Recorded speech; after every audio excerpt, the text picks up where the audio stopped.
예수님 당시의 마귀의 자식들인 대제사장과 장로들, 바리새인들과 서기관들, 우리는 예수님이 부활하셨을 때 무덤에서 어떤 일이 일어났는지 성경을 통해서 알고 있습니다. 그러나 무심코 읽었던 이 부활의 정황들을 좀 더 상세히 상고하며 생각해 보기를 원합니다.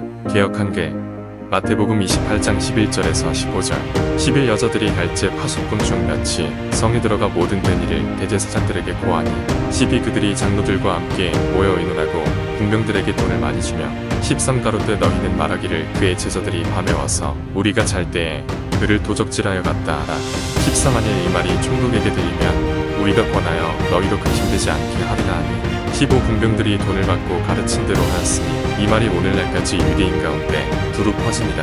예수님 부활하신 것을 목격한 파수꾼들이 어떤 직임과 사람들에게 임명되는지 말씀드릴 필요가 있습니다. 이스라엘에서 내려오는 성전의 관리 중에서 가장 중요한 역할은 바로 대제사장입니다. 그 다음에 순위에 들 수 있는 자들이 바로 파수꾼들입니다.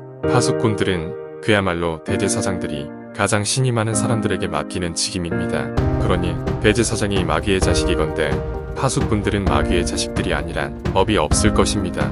반드시 마귀의 자식들은 그 수하를 역시 같은 마귀의 자식들로 선임했을 것입니다. 그런 파수꾼들이 예수님의 부활을 목격하고 대제사장에게 가서 고합니다.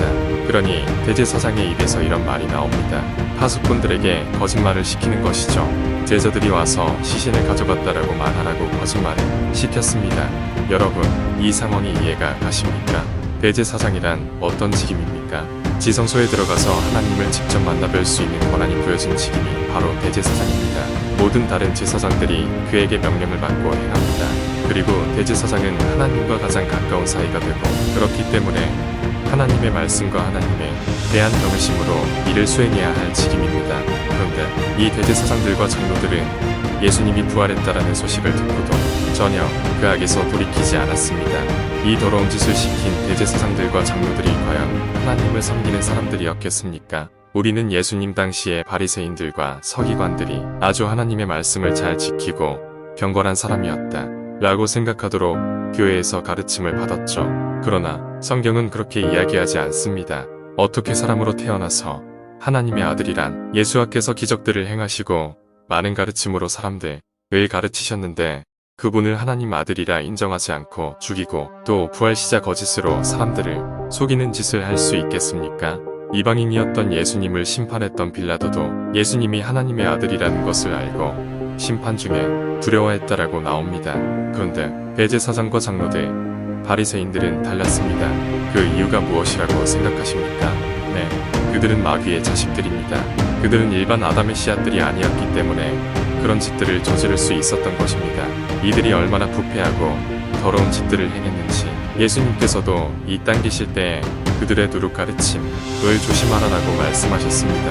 그리고 제가 블로그의 다른 글에서도 말씀드렸다시피 예수님 당시의 대제사장들, 종교 지도자들은 아론의 후손이 아니었습니다. 역사적으로 이는 증명된 사실입니다. 만일 아론의 후손이 대제사장직을 역임했다라면 이것은 아담의 씨앗인 하나님의 자녀가 예수님을 죽인 꼴이 됩니다. 그러나 그런 일은 발생하지 않았습니다. 창세기 3장의 예수님의 원수 여자의 후손과 뱀의 후손이 원수가 된다는 예언은 바로 뱀의 후손, 즉 예수님께서 뱀과 독사의 자식들이라고 이야기하신 당시 바리새인과 서기관들, 대제사장과 장로들 이어야 합니다. 그 예언이 이루어진 것이죠. 지금의 마귀의 자식들은 또한 이 지구의 모든 시스템의 중요 자리들을 다 깨고 차서 이 세계를 움직이고 있습니다. 이들이 노리는 것은 예수님이 비유하신 농부와 포도원의 비유에서 잘 드러납니다. 개역한계 마태복음 21장 33절에서 41절 33 다시 한 비유를 들으라. 한 집 주인이 포도원을 만들고 산울로 두르고 거기 집자는 구유를 파고 망대를 짓고 농부들에게 새로 주고 타국에 갔더니 34 실과 때가 가까움에 그 실과를 받으려고 자기 종들을 농부들에게 보내니 35 농부들이 종들을 잡아 하나는 심히 때리고 하나는 죽이고 하나는 돌로 쳤거늘 36 다시 다른 종들을 처음보다 많이 보내니 저희에게도 그렇게 하였는지라 37 후에 자기 아들을 보내며 가로되 저희가 내 아들은 공경하리라 하였더니 38 농부들이 그 아들을 보고 서로 말하되 이는 상속자니 자 죽이고 그의 유업을 차지하자 하고 39 이에 잡아 포도원 밖에 내어쫓아 죽였느니라. 40 그러면 포도원 주인이 올 때에 이 농부들을 어떻게 하겠느냐? 40일 저희가 말하되 이 악한 자들을 진멸하고 포도원은 제때 실과를 바칠 만한 다른 농부들에게 새로 줄지니이다. 이들 마귀의 자식들이 노리는 것은 바로 이 땅, 이 지구를 차지하기 위함임이 드러났습니다. 그래서 우리는 음모론으로 듣고 알던 세계 단일 정부 세력, 일루미나티들이 있다라는 것을 듣게 된 것입니다. 이들은 세계를 통합하여 적그리스도 살아에 두고 다스리려 합니다. 그것이 예수님의 재림을 회방하고 감히 하나님의 아들을 죽이고 이제 부활하셔서 다시 오실 때에 막아서려는 교만한 뱀의 자식들인 것입니다. 여러분, 속지 마십시오. 이 세상의 시스템에 속지 마십시오. 예수님의 재림으로 이 마귀의 자식들은 모두 지옥에 떨어질 것입니다.